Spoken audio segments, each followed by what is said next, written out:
Hello and a warm welcome to Nationwide on the NTA. I am Ifoma Ojinta.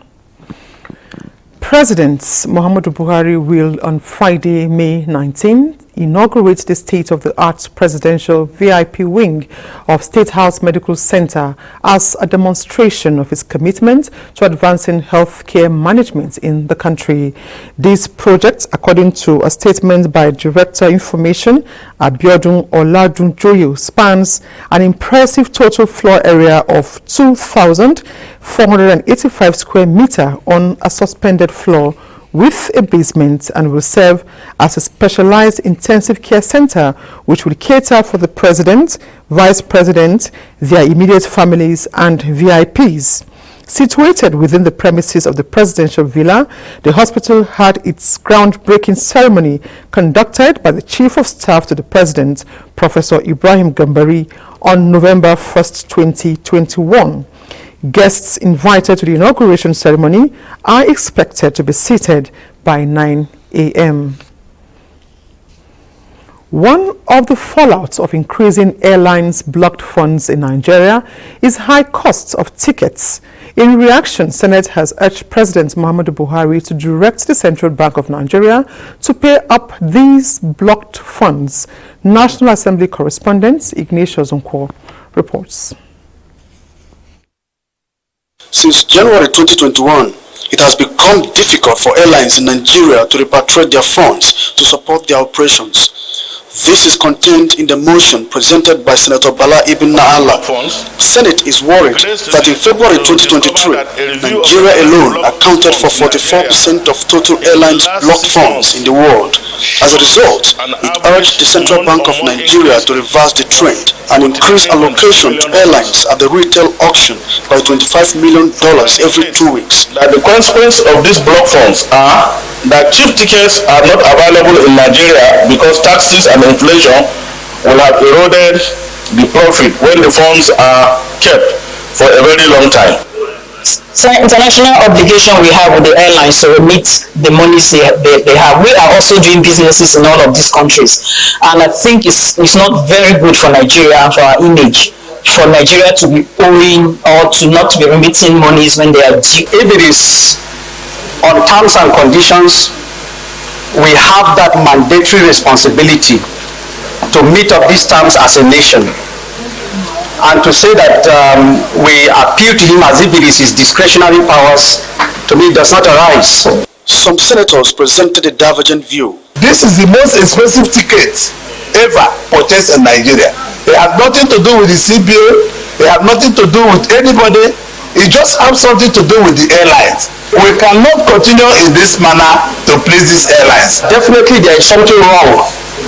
If our neighboring countries that are not as economically vibrant or buoyant as our own economy are getting a better deal, then there should be things they are doing perhaps that are right, and in our own case there are things that are happening that are not right. And prayer 3, the last prayer, appeal to the airlines not to withdraw their services while efforts are ongoing to resolve the issue. Senate concurred on 6 bills. These include the Evidence Act Amendment Bill and the Federal Road Safety Commission Training Institutions Establishment Bill. A bill for an act to establish the Federal Road Safety Commission Training Institutions as capacity building institutions for training in road traffic administration and safety management, provide professional training for members of the Corps, and for related matters 2023 third reading taken, and this bill is also passed. Well, congratulations. It also concurred on the bill that seeks to provide for mandatory inclusion of teachings on breast and cervical cancer in secondary schools. From the National Assembly, Ignatius Nkwo, NTA News. 77 non-serving senators from the Second to the Fourth Republics have offered to campaign for the success and election of Senator Godswill Akpabio as Senate President and Senator Barrow Jibril as Deputy Senate of the 10th Senate. The non-serving senators gave this commitment when they hosted the 2 aspirants to the Senate leadership. Reina Obasi reports that some senators-elect were also present at the meeting. The meeting, which is the first of its kind by the APC non-serving senators of the Second to Fourth Republic, is to show support for the choice of the party. The convener of the consultative and strategic meeting, Senator Bashir Lado, reiterated the non-serving senators group's appeal for other aspirants to step down their ambition in the interest of national unity, peace, stability of Nigeria and party cohesion. Our support for the candidature of Senator Bashir Lado from the South as Senate President and Senator Barrow Jibril from the North as Deputy Senate President indeed is to strike the needed political balance. The APC aspiring legislators expressed gratitude to the party. Just to reassure you, the priorities are very clear. An all-inclusive Senate that will be a Senate for Nigeria. Coming forward to organize this endorsement, it shows we are really qualified because you are the ones that are supposed to know the institution of the legislature very well.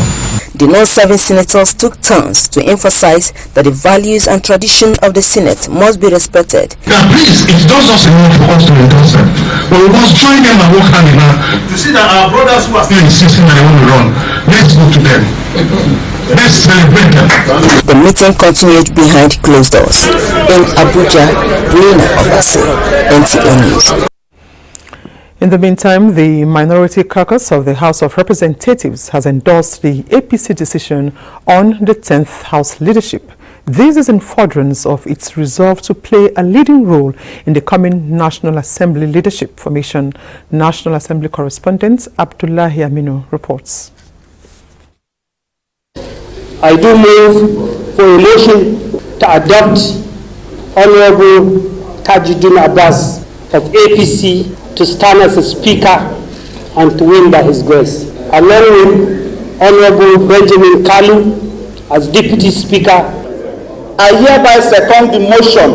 Those in favor of the motion say aye.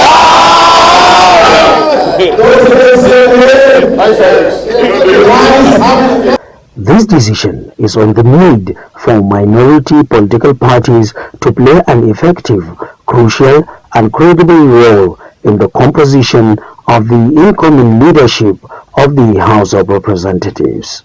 We have found in the two persons of Tajuddin Abbas and Benjamin Kalu a leadership that will allow for fairness, equity, as well as provide equal platform for all political parties represented in Parliament to have a say in the running of the legislature and expression of alternative views on issues of public interest. Meanwhile, another minority forum calling itself Greater Minority of the Minority in the House of Representatives has resolved not to contest the position of Speaker and Deputy Speaker.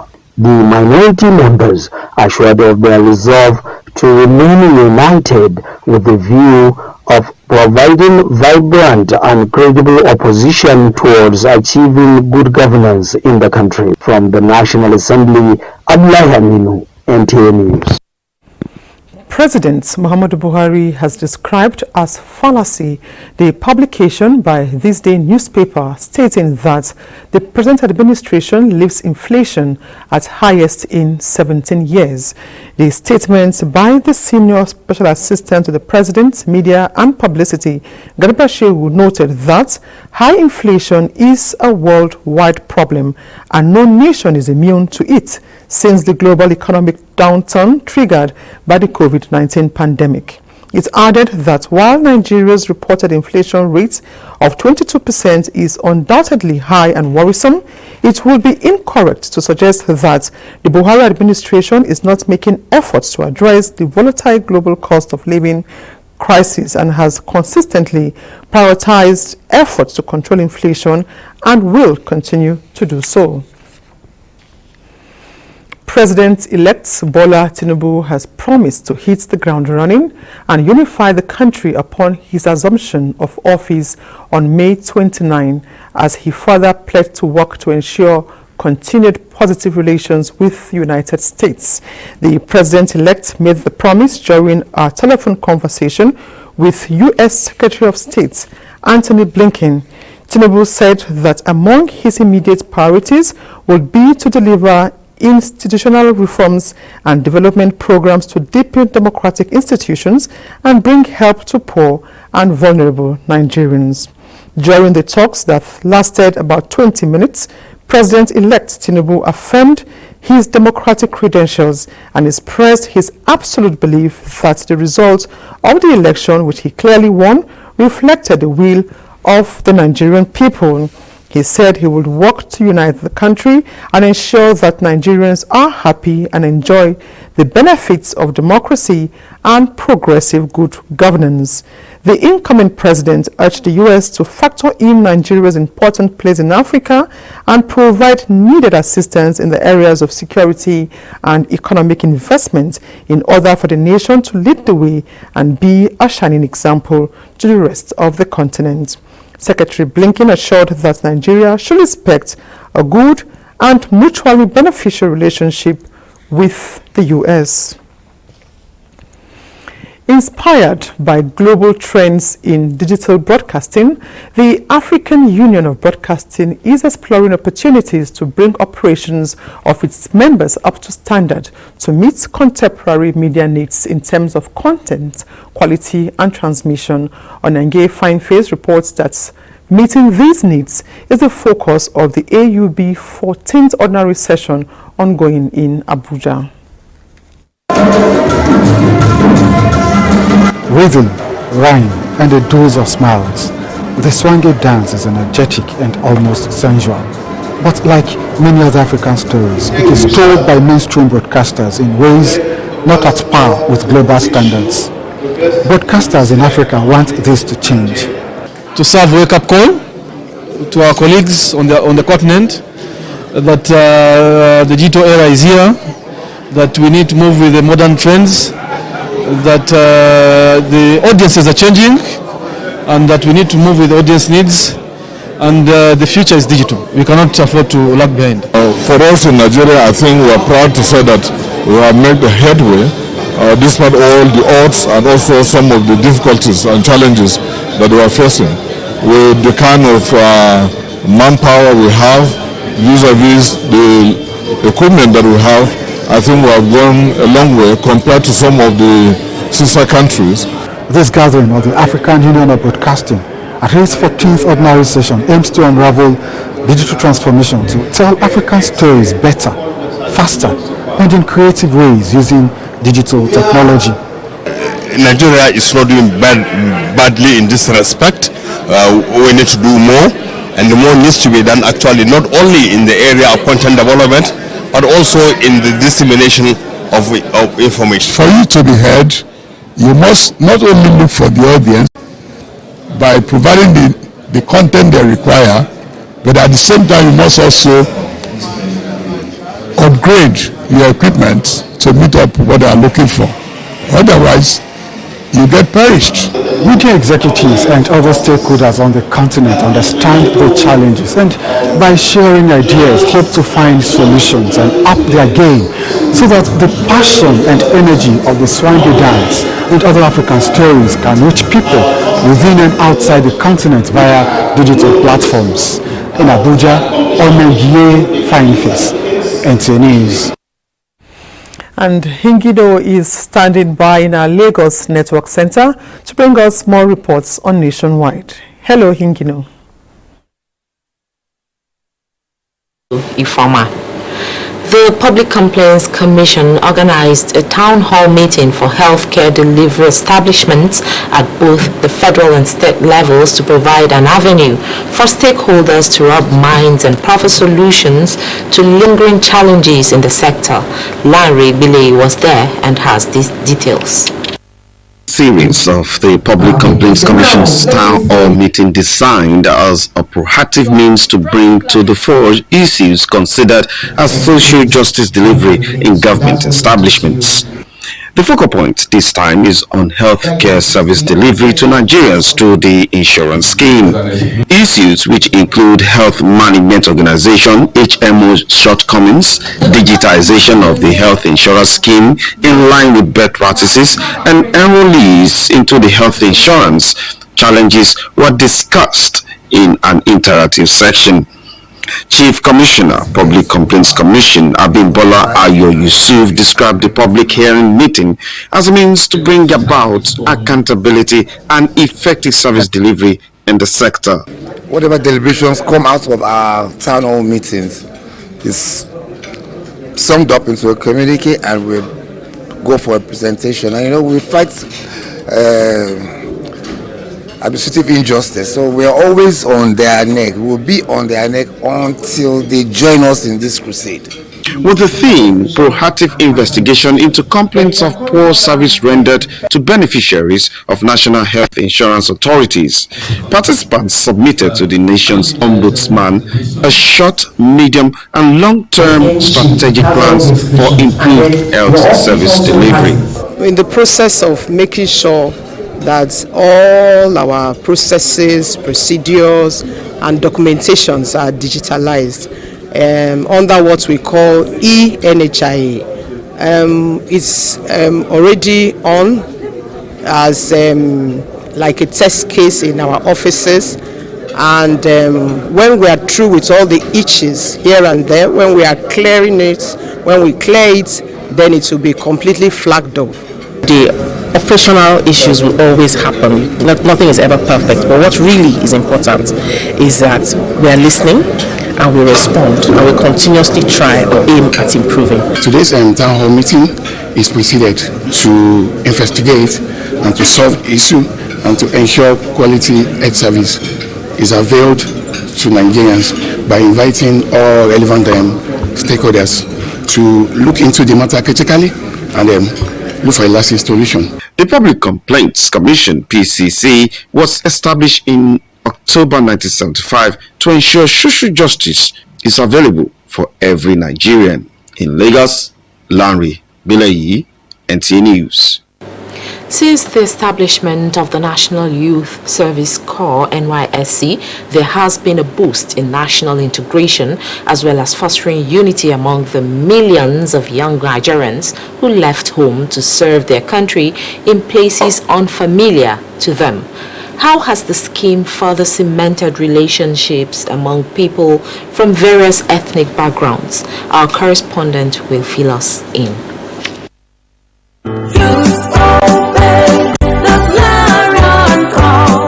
Few years after the Civil War, young Dr. Joseph Bell Moloku answered the clarion call to serve his country as one of the Pioneer Youth Corps members. The national assignment took him more than 500 miles away from his home in Anambra to Kano, with thoughts of uncertainties going through his mind.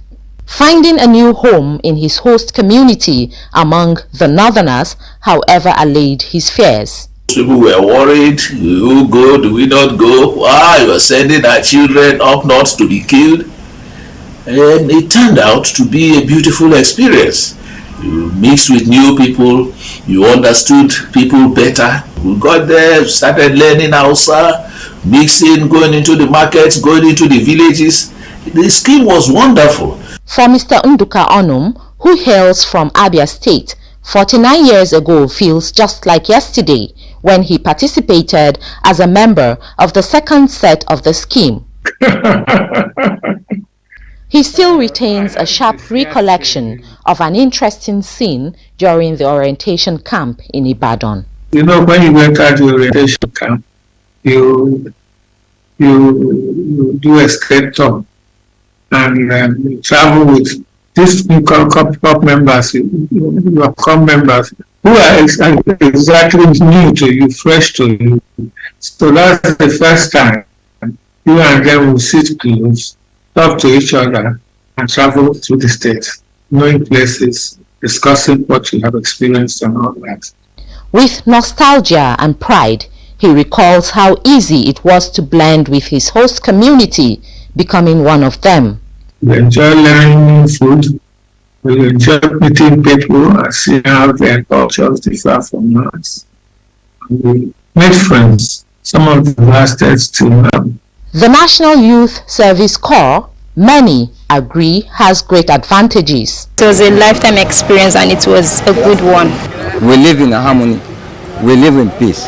We exchange so many things together. By serving as a platform for many marriages across ethnic divides, NYSC at 50 has indeed acquitted itself well as a chief promoter of ethnic and cultural understanding among Nigerians. In Lagos. Do not forget to follow this news broadcast live on our website at nta.ng/live and on our other social media handles displayed on your screen for updates.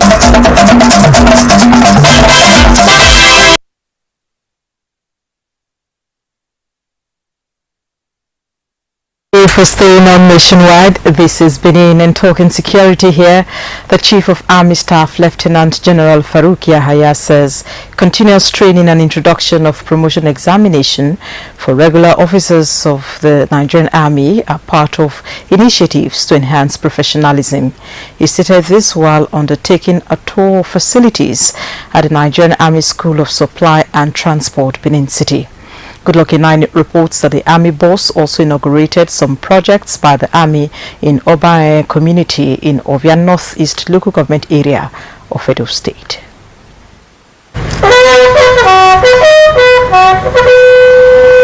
The tour of the Chief of Army Staff, Lieutenant General Farouk Yahaya, to the Nigerian Army School of Supply and Transport, Benin City, where the promotion examination will take place for the first time, is to boost the morale of the participating officers ahead of the examination, which he says is needed to enhance proficiency. The aim is to continuously improve the skill and competencies of all personnel of the Nigerian Army, irrespective of their type of commission and what they do. The Army Chief later moved to Obarian community in Ovia Northeast, where he inaugurated a healthcare facility with a borehole for the provision of potable water. He urged the people to partner the army in the fight against crime and criminality. I urge you all to continue to be law-abiding and always provide useful information to Nigerian Army and other services and security agencies to enable us to provide the required safe and secure environment. Residents of the community, including Major General Dixon Ehorobo, were appreciative of the gesture and promised to guard the project jealously. The choice of a healthcare center was made by the community, realizing its importance to good health and well-being of the people. The people of Obae and neighboring communities who also benefit, we are very thankful. The Army boss reaffirmed the Nigerian Army's commitment to enhancing professionalism and responsibility among officers. In Benin, Goodluck Inani, NTA News. In the meantime, the new Assistant Inspector General of Police Zone 5 Headquarters, Benin City, AIG Arungwa Udo, has called for effective collaboration with security agencies to ensure security and peace in the country. He stated this during his visit to the Oba of Benin, His Royal Majesty Ewai II. Paul Umukago has the report. Using the role of Nigeria Police Force in ensuring peace and security, AIG Arengwa Udo Wanze says the force upholds indiscipline and apologized to Oba of Benin, Ewai II, over alleged misconduct leveled against some police personnel in the zone. Seeking royal blessings from the monarch, the new AIG will call for effective collaboration with security agencies and traditional institutions towards a better working relationship in the zone, advise officers and men to upscale their efforts in crime fighting. Going forward, we are ready to deepen our relationship with you in service, most especially, so that this era of your leadership will forever remembered to be a peaceful one. Oba Ewai II, in his response, pledged the support of the traditional institution in the zone to strengthen the security of lives and property of Nigerians.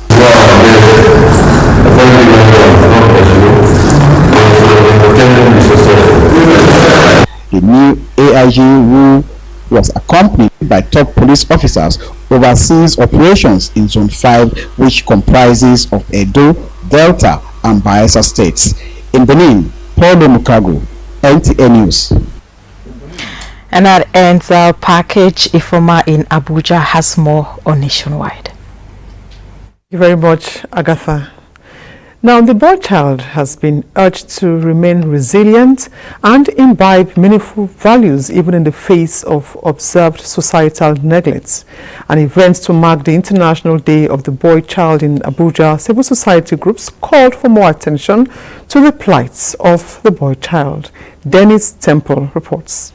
A day centered on the girl child, with the perceived notion that little or no attention is accorded the boy child. May 16 every year is observed as International Day of the Boy Child to draw attention the plight and neglect of the male children in the society. Boy child advocates at this gathering to mark the day are unanimous about the need for greater attention and mentorship program for the male children. We care about them. As much as we've been reaching out to the girl child, we've remembered them and we don't want to neglect them anymore. Getting them mentors and getting them to understand that every step is a journey in your life and you cannot reach the top before you start crawling. Some of the girls believe that young boys of 21st century deserve the best attention to enable them grow up. They look at the boys as the alpha, which of course is true, but the society now must try to show a balance. And that boys and girls have equal brain sets. And so there shouldn't be that disparity. Now when it comes to responsibility, there's no denying the fact that boys are designed to be more strong. Participants believe that the boy child needs to be groomed for the responsibilities of adulthood. I'm going home with better knowledge on how to treat women. I'm going home with better knowledge on how I as a man can grow. I'm going home with better knowledge on how I can further my understanding of the world that is being portrayed around us. For the years now, they have neglected the male child, concentrating more on the female child. You see that male child are very, very important because without the male child, there is no continuation. The theme for this year's event is Engineering Boys to Value. The overall aim is to orientate the boy child in Abuja. Dennis Temple, NTA News. We now turn our attention to judicial matters. The pre-trial hearing on the petition filed by Peter Obi challenging the election of Bola Tinubu has been stalled due to alleged inability to get required documents from INEC. The position of the Petitioners' Council was controverted by the counsel to the respondents. Austin Anyebe reports.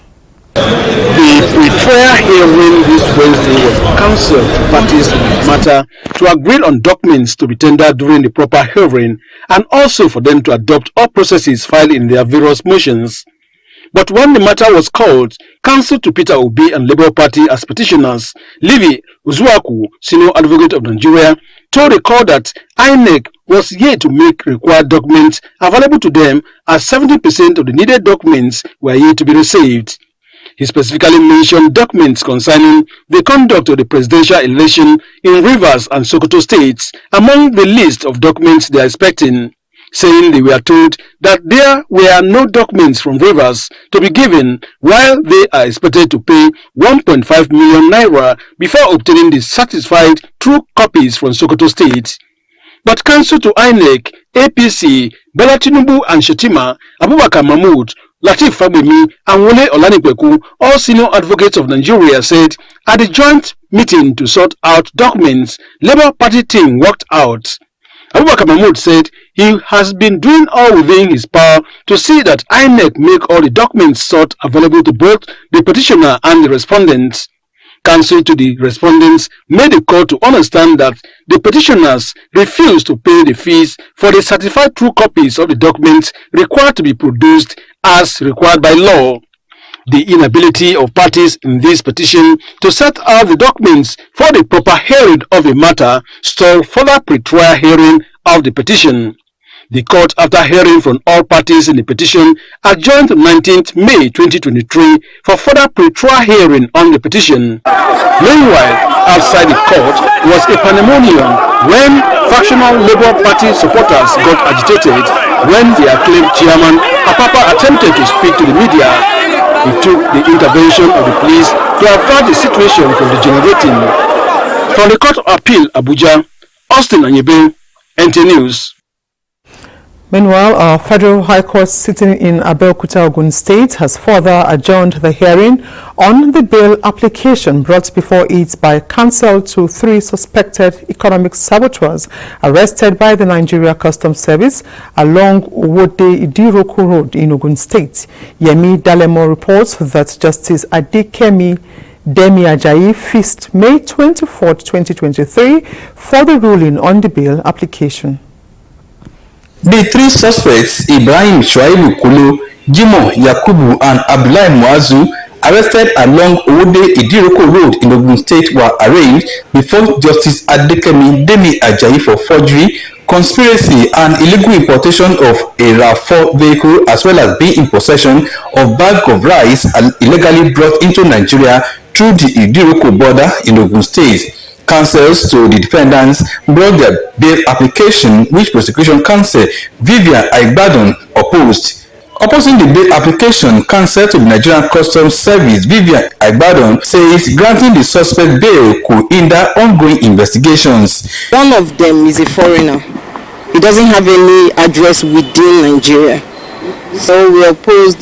They are members of a syndicate and they have other members that are at large. The Constitution presumes the defendant innocent until otherwise is proven, and in exercising that presumption in favor of the applicant, we have to file for bail. The Nigerian Customs Service also arraigned 2 smugglers arrested for assault and illegal importation of 37 bags of rice arrested in Owoyele Igbogila, Yewa North local government area of Ogun State. Justice Adekemi Demi Ajayi adjourned the matter to 24th and 30th of May 2023 respectively for ruling on their bail applications. In Abuja, Yemi Dalemo, NTA News. And to other news, 101 Nigerian Women Making Impacts is the title of a book that is dedicated to honoring and celebrating the achievements of women who have made significant contributions to Nigerian society across various fields and sectors, launched in Abuja. Abdul Malik Hassan reports that the book aims to inspire and empower others who are recognizing the invaluable role women play in Nigeria's progress and development. Many voices of women have been heard. Some even fought their way up to represent women in politics and development of Nigeria. Today, stories are being told about these women of impact, especially within 2015 and 2023. It is the unveiling of the book 101 Nigerian Women Making Impact, authored by Zainab Marwa. I assure you that every single woman in the book, 101 Nigerian Women of Impact, has had impact in her immediate surroundings and even in her greater surroundings. The book cuts across different sectors of life and encapsulates 101 women with their profiles. It will inspire the younger generation, says the book reviewer. The author succinctly describes what she was doing in the book this way, I quote, "The following pages have the profiles of women that are not afraid to dare, women that have decided deliberately to take the road less traveled," unquote. It is considerable that from this book we begin to portray scenes of capturing women and dominating their fields. We lay bare the truth that women, and indeed women, are standing tall and being experts like their male counterparts. Small me finding myself in that picture as one of the 101. So it's quite inspiring. It's a way forward for the women. That goes a long way to show that women have been part and parcel of this national development. Just before the closure of the event, music and comedy flourished to entertain the guests present. Abdul Malik Hassan, NTA News. Still on women, the National Center for Women Development, in acknowledging the legendary accomplishments of women, has inducted 8 women into the famous Nigerian Women Hall of Fame for excellent achievements in different fields. Ngozi Technical reports that the essence is to inspire young girls to defeat obstacles in order to be outstanding in their chosen careers. Nigerian Women Hall of Fame, where excellence is achieved not with cash prize but with indelible imprint on the sands of time. Before marching into the famous Hall of Fame, 6 of the women were singled out and celebrated after issuance of certificates. Dr. Eleanor Nwadinobi, who is first Nigerian woman elected president, International Medical Women Association, AIG Aishatu Abubakar, as first female Monitor General from NIPS, among others, made the list. To the young girls watching out today, I urge you to dream big, aim high, and believe in yourselves. The induction provides a unique platform to pay tribute, to commend our forerunners who sacrificed their comfort to pave the way for the giant strike of today's woman. Amina Mohammed and Ngozi Okonjo-Iweala, represented by the Minister of Women Affairs, were upgraded to reflect their current positions. Then comes the unveiling of their names on plaque and endorsements in the Book of Record. I feel highly motivated. As a physician, I look forward to a Nigeria where healthcare professionals are given the respect and dignity that they deserve. These extraordinary Nigerian women, as great achievers, have joined the League of Outstanding Women in Nigeria to have their names engraved on marbles in this Hall of Fame. From the National Center of Women Development, I am Ngozi Technical, NTA News. And to security, the federal government has condemned the attack on the convoy of the staffers of U.S. consulates in Obaru, local government area of Anambra State, by unidentified gunmen. The incident occurred on Tuesday, 16th May 2023, and led to the death of 2 policemen and 2 locally recruited staff of the consulates. While investigation is ongoing to bring the perpetrators to book, the federal government extends its condolences to the families of the deceased as well as the U.S. consulates and mission in Nigeria over the irreparable loss. A statement by the spokesperson of the Ministry of Foreign Affairs, Francisca Omayuli, says the government remains undaunted by this sad development and reiterates its commitment in the continuous fight against all forms of criminality in the country.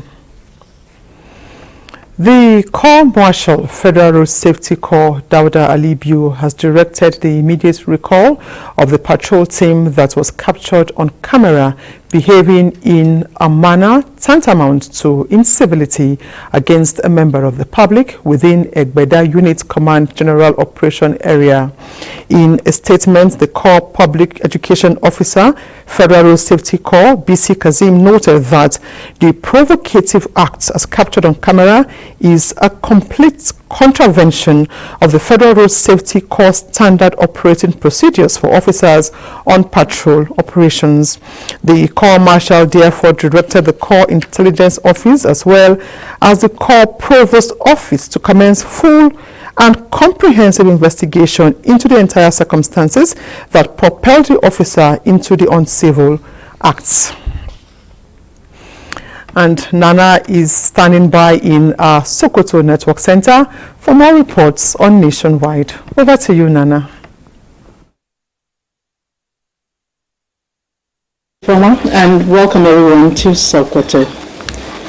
Federal government has restated commitments to the restoration of the livelihoods of poor and vulnerable Nigerians and maintain food security. Minister of State for Budget and National Planning, Prince Clem Agba, stated this in Sokoto at the Ministerial Town Hall meeting on the Nigerian COVID-19 Action Recovery and Economic Stimulus Program, the NGCARES. Alhatu Abdullahi reports.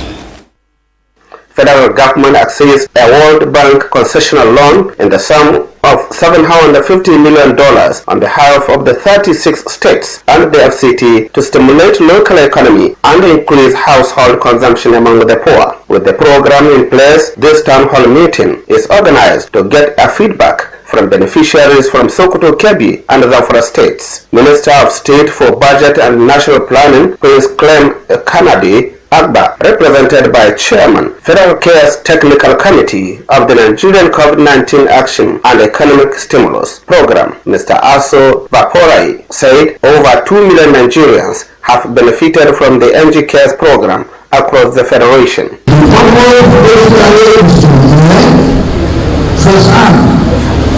Of our people on the government policies and programs and to fill the walls of the nation. National Coordinator NG Cares Dr. Abdul Karim Obaji underscored the importance of the program toward reviving the country's economy and empowering people. It's a sustained intervention. For example, those who are benefiting from the social transfer and who are getting 10,000 naira per month will get the 10,000 naira over a period of 12 months. Sokoto State Commissioner Budget and Economic Planning Hassan Muhammad Machidu expressed the belief that the town hall meeting will enable federal government to know the impact of the program on the lives of vulnerable Nigerians. He commended federal government for the program. The town hall meeting was an opportunity for beneficiaries of NG Cares program from Sokoto, Kebbi and Zamfara states to testify on how their lives changed for the better. They assured that they will continue to make good use of the assistance being given to them. In Sokoto, Dalhatu Abdullahi, NTA News.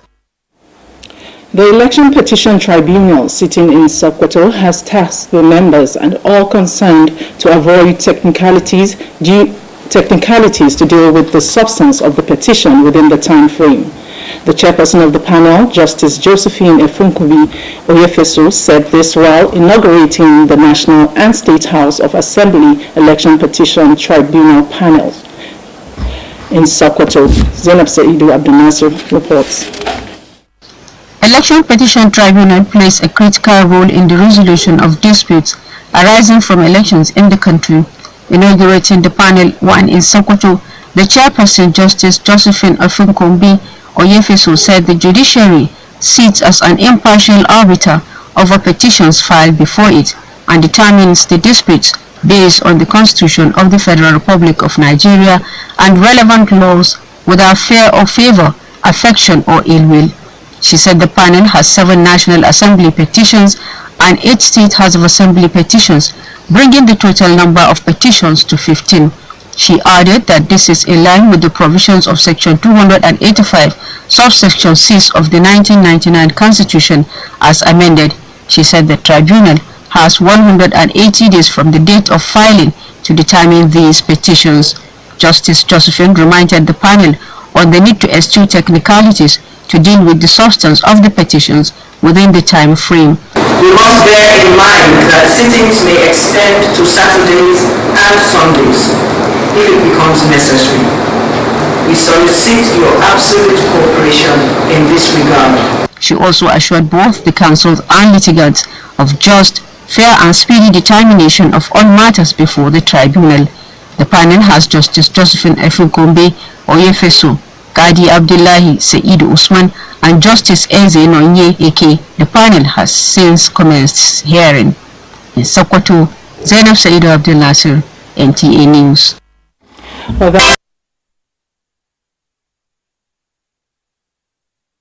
Nationwide on the network service of the NTA. Welcome to Jos. Plateau State Police Command has arrested 5 suspects in connection with the attacks in some villages in Mangu local government area of the state. Ringret Sylvanus Lott has details. Buai, Kuba and adjoining villages in Mangu local government area of Plateau State came under attack Monday night by unknown gunmen, which led to loss of lives and property. So far, over 30 persons have been confirmed dead, including women and children. And the command is very saddened about these happenings. But we would like to use this opportunity also to beg you. I was talking to Miangwa along the axis who doesn't even have the number of our divisional police officer. And these will help in aiding us to respond faster. The PPRO Plateau State Command says so far 5 suspects have been arrested in connection with the attack. As I speak to you, they are on the run, and due to this, more manpower was added to this fight, and 5 suspects as at yesterday and this morning have been arrested, presently in the custody of the Operation Safe Haven Jos, and an AK-47 rifle was also recovered. While calling for peace, DSP Alfred Alabo adds that the police will do its best to arrest the remaining suspects and bring them to book. In Jos, Rinred Silvanus Lot, NTA News. That's the much we can take from here. Ifoma is back to you in Abuja for what's left of the news. Thank you very much, Felicia. Now, the national blockchain policy has been launched. With this, Nigeria embarks on full digitization journey to benefit from the blockchain technology markets worth about $60 billion and predicted to value more than $1.7 trillion by 2030. Chimdeman Dubisi reports that with this development, Nigeria becomes the first African country to have a national blockchain policy. Blockchain, the technology that holds the key to unlocking benefits inherent in emerging and disruptive technologies such as artificial intelligence, cloud computing, and the likes. By the way, blockchain technology is a shared unchangeable ledger, enabling recording transactions and tracking assets in a network. It assures trust and transparency, as records cannot be altered without the alteration of subsequent blocks and consensus of the network. The Minister of Communications and Digital Economy explains that the national blockchain policy was developed to give citizens, especially the digital natives, that is, the youth, access to latest technologies. Blockchain technology and all its components and types are no more illegal, they are legal in Nigeria. And I believe that even the Central Bank of Nigeria has put his house in order. That is why the representative of the governor confirmed here they are willing to support the implementation. According to PwC, if we implement this policy, Nigeria can gain up to $4 billion. Application of blockchain technology in land administration as well as the financial sector will eliminate multiple allocations, identity theft, block revenue losses, increase investment and revenue. Already, 32,022 people have been trained on blockchain technology as the federal government continues to support entrepreneurs. To walk the talk, a national blockchain implementation and steering committee was inaugurated to develop workable plans that will see strict adoption of this technology in all sectors. In Abuja, Chimdeman Dubisi, NTA News. And that's nationwide for today. We thank you for watching. I am Ifoma Ojinta. Bye for now.